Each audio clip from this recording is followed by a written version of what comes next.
It's a beautiful Monday morning. This is Smooth, 98.1. Love music, love life. 31 minutes I'm past not 7. hearing you, Ayo. That time on the Smooth Breakfast where we get to talk about what's going on in the news, the headlines, the major stories, the talking points. This is a freshly pressed. My name is Ayokunmi. Great to have you join us in a brand new week. We're ready to do this all over again. Start on a positive note, as positive as we can actually do. I will get the stories, we'll get analysis, we'll get your thoughts, your contributions as well. We look forward to always hearing from you. You make the show what it is. So do please join us on WhatsApp and on YouTube as well. On WhatsApp, you can find us at Smooth 981 FM Lagos, Smooth 981 FM Lagos, YouTube, I beg your pardon. On WhatsApp, the number is 0809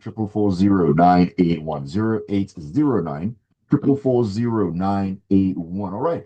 Joining me this Monday morning, as they always do, an amazing duo, great gentlemen. It is Mr. C and, of course, AB Bozimo. AB, good morning to you. Good morning, Sir Ayo. I see we're twinning in color. Good morning, Mr. C, and good morning to all of the wonderful listeners out there. Let's make this a mystery-inducing Monday because there's some mysteries that we're going to have to unravel.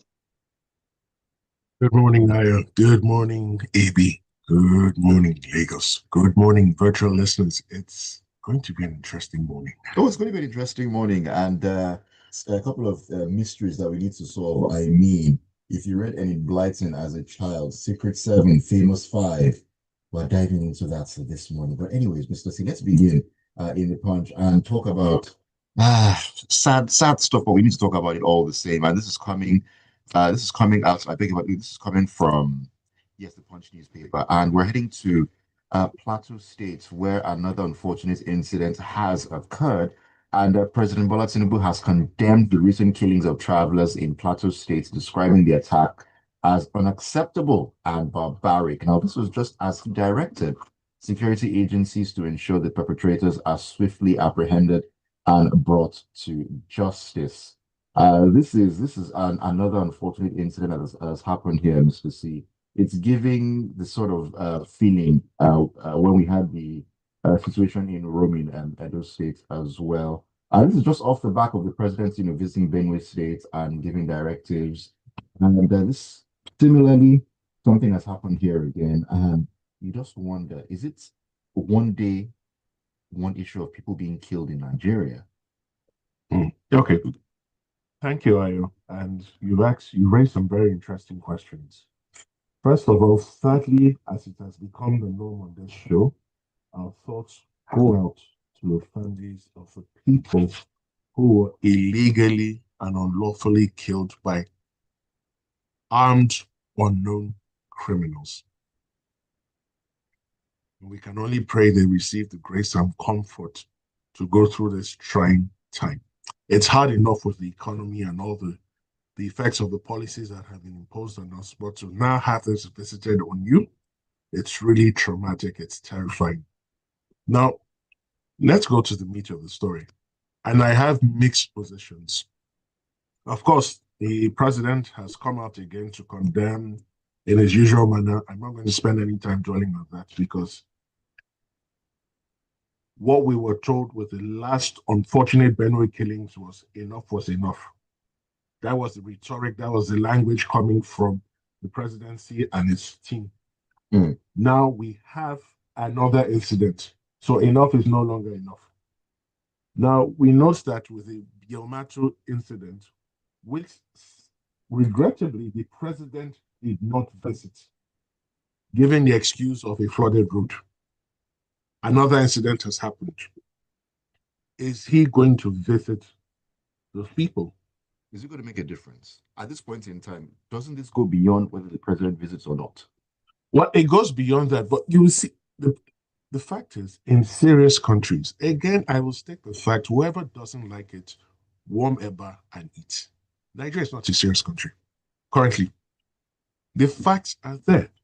As the president of the country, he should first visit, show sympathy, show empathy, show compassion. But of course, that is not going to happen because he's scheduled to be in St. Kitts and the Caribbean for 7 days.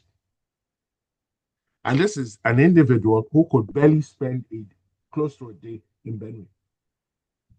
Now, you have Let me speak about the conduct of the northern governors. I find it truly traumatic that they appear not to display the same level of compassion across board. When over 100 people were slaughtered in Benue State, I didn't hear the northern governors from say anything. I didn't read any statement from them. The Kaduna State governor, I didn't hear him say a word. And it begs the question, the people in Benue who unlawfully and sadly lost their lives, are they not Nigerians? Are they foreigners? But they didn't request that the perpetrators be brought to justice. Now, this sad incident happened on Friday. What happened? A party was going for a wedding in Jos. Around 9:47, they reportedly lost their way, were attacked by unknown criminals. 12 or 14 were killed, 21 were rescued. The vehicle they were traveling was burnt beyond recognition. Now, the Northern State governors are demanding the perpetrators be brought to book. That's fantastic because in all cases, perpetrators of unlawful, illegal, and criminal acts should be brought to book. But why were they quiet when it came to Benue? Why are they still quiet when it comes to Benue? Now, with the Benue incident, I'm not aware anyone has been arrested yet. This incident happened on Friday. The police has arrested 21 people. Yes, supporters of this administration will say they're doing their work. Remember, Bola Ige was killed, was assassinated. People were arrested in connection with that assassination. Today, can any Nigerian confidently raise up his hand and confidently state who killed Bola Ige? So it's not by arresting, number of arrests. The question is, have you arrested the right people? Have innocent people fallen into that bracket? And more importantly, when Benue happened, you moved all your security chiefs, all your intelligence chiefs to Benue State. Are you going to move them to Plateau? And this is what I've argued about this show. If widespread violence and criminality breaks out in 7 to 10 states simultaneously, what are the security chiefs going to do? Because now it seems that once there's a problem, they relocate to the local Cinco. So if there are several local Cincos, what happens? That's a good question. 2, how is violence being perpetrated repeatedly, persistently, consistently, and there's no repercussion? Again, intelligence gathering efforts did state that they were aware of the incident once it had started and they rescued some. But the bigger question is this: where are they getting arms from? Going back to intelligence, there's unrest, there's dissatisfaction in a lot of communities in the North Central, and I dare say in other parts of the North. What is the government doing to address it? And all of this goes back to the economy. When you have a bad economy, you are more likely to face incidents like this. If everyone was prospering economically, very few people would resort to violence and criminality. Very few. Right. And when you look, I'm rounding up now, when you look at the activities of our politicians across party lines, across state, local government, or federal government levels, they behave as if they live in a bubble. A Southwest governor wants to renovate a government house for 65 billion today. And he has a year to go because he started his study. He has less than 2 years to go. How does this make any sense? But the bigger question is, what is the value of a Nigerian life? When is the Nigerian state going to be prepared to defend each life? You only need to look at countries like Israel, Britain, Great Britain, America to know the value of a life. Here, we still do not know the answer to that question.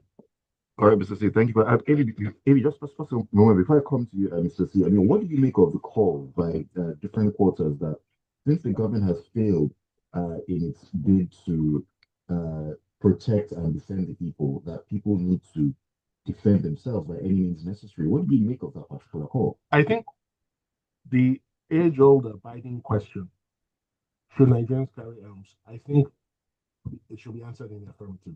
We must carry arms. Because the government in one hand says, private citizens, you can't have arms. But the criminals who are carrying arms and unlawfully killing people, the government is not doing anything about it. And then when you look at the fact that even agents of the government are being kidnapped, being killed consistently, it begs the question, do you want all of us to die? Yeah. All right, AB, let me get your thoughts in. Very, very quickly. This story is particularly painful and significant for me. The bus carrying the wedding party left Ahmadu Bello University. I am of Ahmadu Bello University stock. The state that they went to was Plateau State. I schooled in Plateau. These are routes I've traveled on tens, if not hundreds of times, with no sense of fear or concern. It is really tragic where this country has turned, when people will see other people, and because of seething undercurrents of suspicion and the way in some cases there's no consequences, some people will illegally attack other people that don't know. Normally, people in Plateau are so hospitable. So to hear this happen from there was very tragic. But last line, Mr. C, you are wrong. The governor of Ibadan, of Oyo State, is not using 65 billion. It's only 63 billion. Let's get our figures right. Only 63 billion. Please, let's be correct. Only 63 billion. Thank you for the update. All right, I'm talking about billions. And well, I mean, talking about 65, well, not in this case, billion, million, it's going to come into some focus here. AB, let's step into the part. What currency, Mr. Ayo? What currency this one? I'm getting there. I'm getting there. Stepping into the Punch newspaper now, it says the federal government is currently in advanced discussions with the World Bank to secure an additional $65 million for the Sustainable Procurement, Environmental, and Social Standards Enhancement Project, according to findings by this Sunday Punch. Now, this financing boost will raise the total project fundings to $145 million if approved, and is expected to be finalized by June 30th, 2025. Based on information obtained from the website of the Washington-based lender, the World Bank approved an initial loan of $80 million for the SPE-SSE project in February 2020, aimed at reforming Nigeria's procurement processes and enhancing compliance with environmental and social standards. 80. At this point in time, it's probably safe to say that Nigeria has some shareholdings in the World Bank, because here we are again. I was going to say exactly things along that line. I just took a casual calculator to calculate the $145 million. It comes out as about, at a round number of 1,500, forget the change, a mere 217 billion 500 million naira for what is essentially, and I want you to, this is essentially an education project. Now, I'm a child of teachers. I live, my blood flows with the need for education. I love education. However, this is to train people ostensibly on sustainable procurement, environmental and social standards enhancement. We have how many universities in Nigeria? Are you telling me that out of these 200 plus million people, out of those hundreds of thousands, if you want to call them, of university personnel in Nigeria, we could not find the domestic capacity to actually invest in our university system and personnel to carry out this training? This is where what you said at first becomes stark. I believe there is some measure of collusion between people in all these World Bankish places and people who benefit directly within the country. Because I've always said that taking loans, getting so and so, is not necessarily the problem. What is that money used for? How are you going to tell me that we're committing 217 billion naira to education, and we had a university that for 100 million naira, a university hospital for 100 million naira had no light for 3 or 4 months? And the list goes on and on. If you go and check on the needs of our various universities, they are sadly lacking in so many elements of infrastructure. So it comes down to the priorities of the leadership at the federal, state, local, and ward levels. What they consider to be worth doing is clearly nothing that would benefit Nigeria and Nigerians in the long term, which includes choosing Turks and Caicos or wherever that is over Ubuntu. If you are talking about, there's this preposterous thing I see being repeated every day on the television stations by the National Orientation Agency telling me about the Nigerian code, that I as a Nigerian should live by a Nigerian code. Meanwhile, the leaders who are bringing that nonsense do not live by the Nigerian code. They live by the anywhere but Nigeria code. And so look at this. You're trying to train people on, listen, everything about sustainability, about improving standards. As I said, education is my lifeblood. I love it. But there are many, much better ways to achieve this education than wasting money, taking loans of this thing that we're now indebted to. At the end of the story, they said that we have increased our debt from $15.545 billion in 2023, around when President Bola Ahmed Tinubu entered, to $17.81 billion as of December 2024. That is an increase of $2.36 billion. Does your life as a Nigerian feel as though a sliver of that amount has actually entered your existence? Last question. This money that we keep borrowing, presumably in all of our personal life, there have been times we have had to get assistance to do one or two things. So loans are not a dirty word. Here's the question. The money that we are making ostensibly from oil and taxes and tariffs and everything, what are we using it for? That's the question we have to start asking as Nigerians. Before we go to borrow, presumably there was some money. It is that we finished the money, therefore we needed more. So what did we finish the money on? Clearly, nothing of value to Nigeria and Nigerians. All we seem to hear about are brand new Cadillacs, brand new trips abroad, retinues of people going to shake the president's hand when he's going, and then, interestingly enough, appearing in the other country and shaking him to return. Have you ever seen such a waste of time, money, energy, and effort? I haven't. Nigeria, as currently considered, is not a serious country.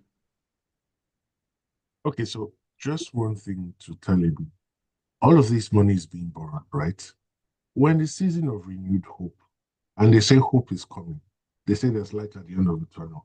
So let's just continue to hold our breath, hoping that we don't pass out in the process, and then we wait for the hope to come. Thank you, Mr. C, for reminding me of what season we're in, because I couldn't have noticed it from the evidence. I hope as you hold your breath, you don't turn blue in the face. Very, very important. Emeka Inikeja says, killings as witnessed in Plateau have been normalized. It's a manifestation of a failed state. Why ask the failed government to protect you? Try and protect yourself by any means. All right, Rex in Surulere says, why do we ignore the fact that the criminals that caused mayhem in Benue came from the people? The unknown criminals that Mr. C just christened came from the people too. Isn't it time that we start looking in the mirror and leave this fallacy that government is somehow omnipresent and can prevent the insecurity that emanate from us? The perpetrators and victims are amongst us. The solution is not far from us as well. Okay, very quickly to Rexy. The people of Plateau, like AB said, I've interacted with them, I've met them, I love them. They're my friends, my brothers, my sisters. They're peaceful, loving people. The criminals who carried out that act, I can bet my last naira and kobo, they're not from Plateau. Okay, this is Adiswa. Adiswa says, meanwhile, 40% of this amount is for the World Bank consultants. There is collusion for sure.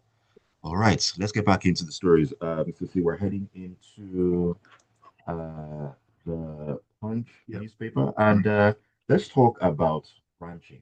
Now, 11 states are taking steps to commence ranching as a way to address the age-long violent clashes between herders and farmers, which have claimed several lives. While some states have allocated lands for ranching, many others have pledged lands, and a few are developing policies that will guide the initiative as a viable business venture. Now, the states ready to commence ranching are Lagos, Plateau, Ondo, Zamfara, Bauchi, Delta, Niger, Kano, Jigawa, Nasarawa, and Anambra states as well. Now, this comes against the surge of killings in Benue and Plateau communities that have been linked to armed herders.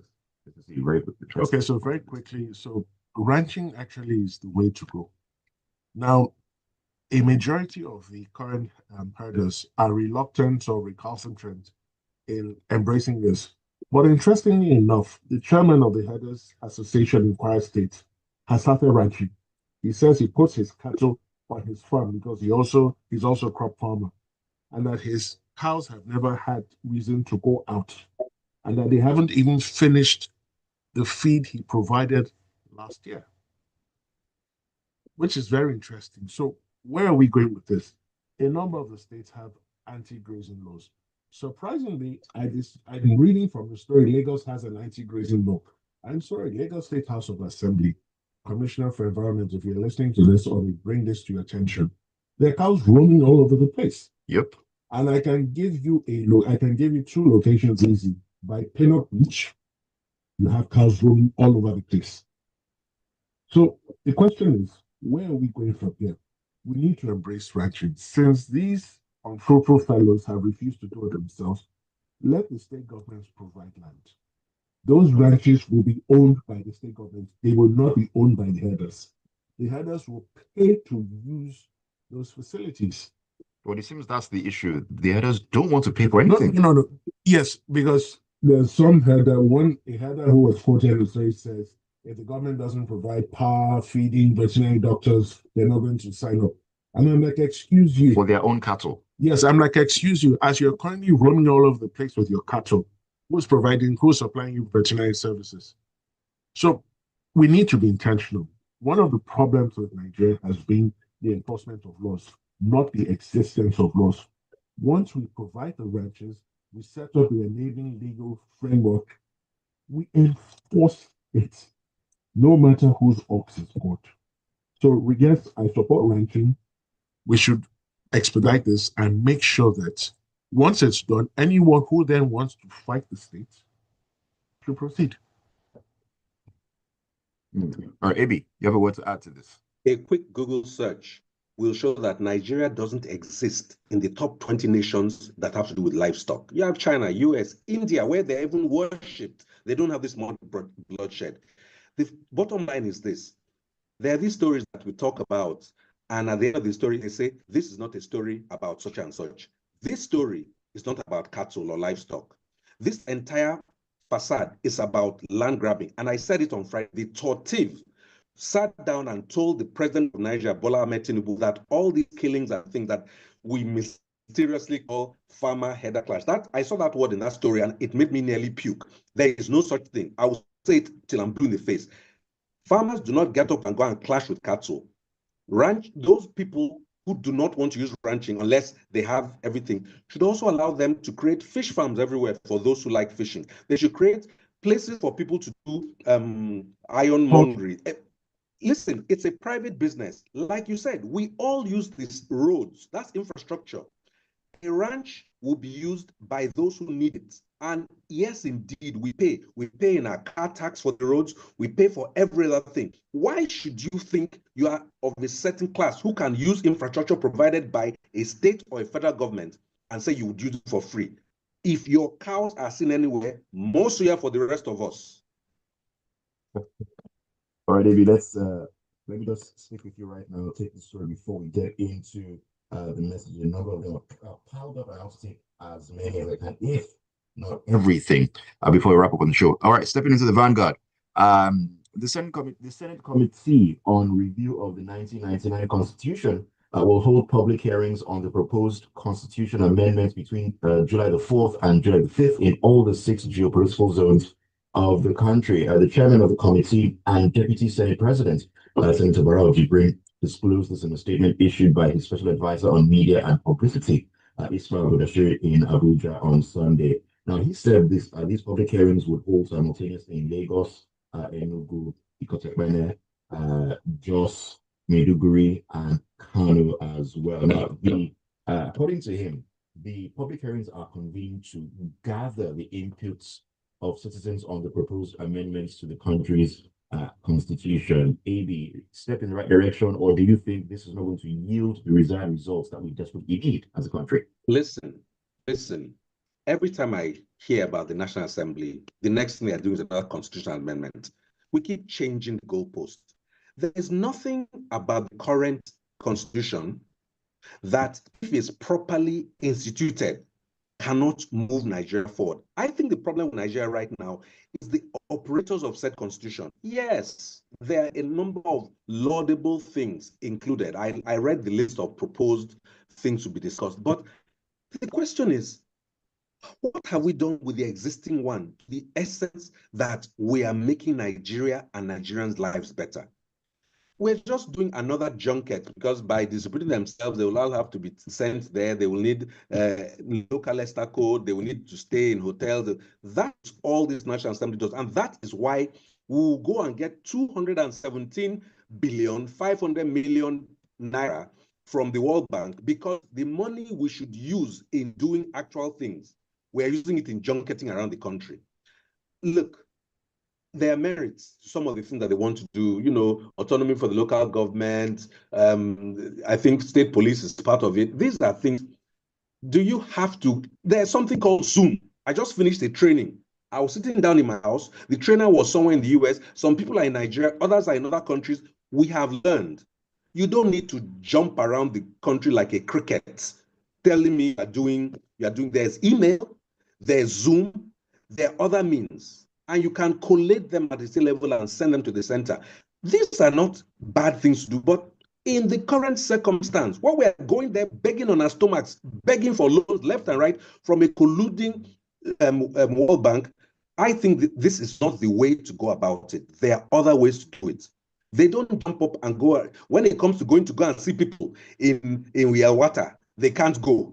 But for this, they have now given themselves a chance to go. That's what I'm talking about. The priorities of this leadership do not include the welfare of Nigerians. That's my summary.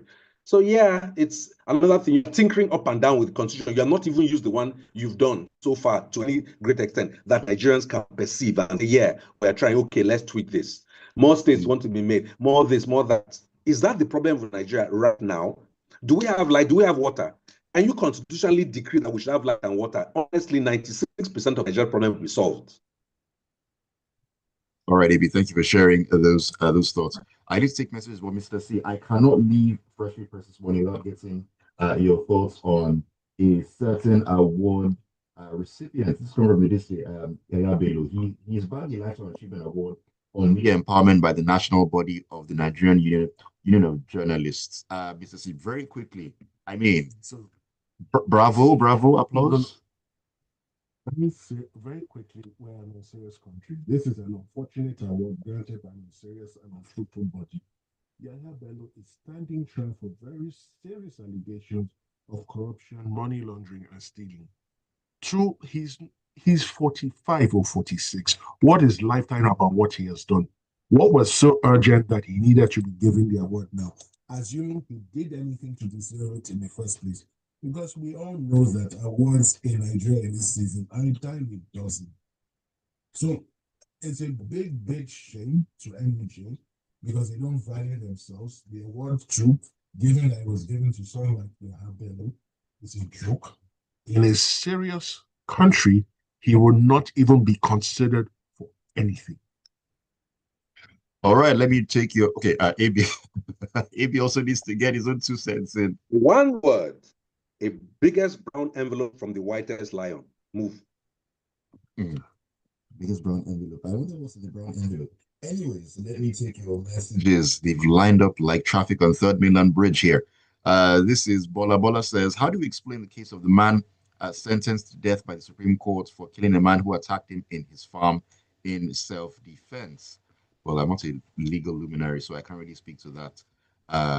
So can you speak to that? So that judgment has been questioned in legal circles, and it seems the Supreme Court got it wrong because they were of the opinion that he could have, after initially stabbing the attacker or the aggressor, he should have run away. But again, they didn't consider. I believe personally they didn't consider all the circumstances. What if there was no place for him to run? And the only way of neutralizing that threat was disposing or dispatching of the aggressor. So I'm believing that between a pardon from the governor or a review of that judgment, justice will be served. All right. Tony Marimbit says, yesterday, hundreds killed in their peaceful sleep, and today, families on a journey for celebration have people gathered for their burial. What a story in our land. This is the reason I don't blame America. If we'd taken such steps yesterday, we wouldn't be having this pain today. What pains us now is how these serious issues are shrouded in secrecy. Up until now, the investigation on the Edo killings hasn't been made public. All right, I have to summarize so I can take a couple of more messages. Michael says, people who likely vote for President Tinubu, but no empathy from him, just audio comments. Another loan was borrowing top on the president's manifesto. Next time we'll read the fine print well, well. All right, Joseph Meunier in Silver State says, the Holy Book says there's no peace for the wicked. And imagine the quick arrest of the suspects of the Friday killings in Jos, but the Benue State massacre is still hanging and no singular arrest. Human lives treated like a chess game, no empathy, no conscience with all the atrocities. This is from Jerry. Good morning to you, Jerry. He says, please, where are the savings they said they will have after removing the fuel subsidies? Spent. That was the question Good that I'm question. actually asking you before the show. They say they've spent it. It's in a Cadillac somewhere. All right, this is Ade in Lagos says, when the purpose of a thing is not known, abuse or misuse is inevitable. For the show Shame on Wednesday, the governor of Benue doesn't have sympathy for his people or value the lives of its citizens. Imagine more than 200 killed in a soup. Do you know the amount killed under this government since when he took office? All right, Ade, I had to summarize that so I can take more messages. Make it concise for me, please, next time. Tony Nikata says, honestly, the rate at which innocent people are killed in Nigeria has become unimaginable. Just like Mr. Sian AB said, the Kaduna to Jos route used to be so safe back in the day. Traveling through that route to carry out official assignments was something I always looked forward to. This is Chika. Chika says, the repeated killings, kidnapping, and maiming in Nigeria at the moment can only be described as aided by government. How do you rationalize the fact that in a country where small arms and light weapons are strictly prohibited and enforced, but these criminals carry out these heinous crimes with sophisticated weapons without interference by the government? As for borrowing, it will continue till the end of this administration. All right, who's talking to us? I'll just run through all of them. Eddie Murphy says, AB and Mr. C are very correct. The people of Plateau are very peaceful people. A reason why back in the days you could find the presence of almost the entire Nigerian people in the state. Nightlife was even safer in Jos than in the entire Lagos state. Then came politics, and everything changed. This is Tajuddin. He says, Tajuddin, do you have evidence? Please, it's not me you put in trouble. I beg. Let us even go there. Henry says, once again, the quotes, Abacha said, if insurgency lasts more than 24 hours, then the government knows about it. The president can condemn it, but what good is that without any actions? Henry, thank you for putting that great in inverted commas. Very, very important. Babatunde Alao says, on the herders farmer crisis, I'm thinking, how many cattle and herders do we have in Nigeria? Let's take a deep look into this crisis. It goes beyond cattle. Government should be intentional about arresting this issue. All right, we need to call it a morning on the show. Thank you so much for all the messages. I had to race through all of them because you keep us going. And thank you so much, Mr. C and AB, for joining me this morning. Ooh, and AB just, I guess, network issues. Mr. C, wrap it up for us. Okay, thank you, Lagos. Thank you, all the wonderful listeners. Yes, go out and have a productive, fruitful, and rewarding week. All right, Lagos. Thank you once again for keeping it tuned. The Smooth Breakfast will kick on 8:15. We'll take a walk into great sports.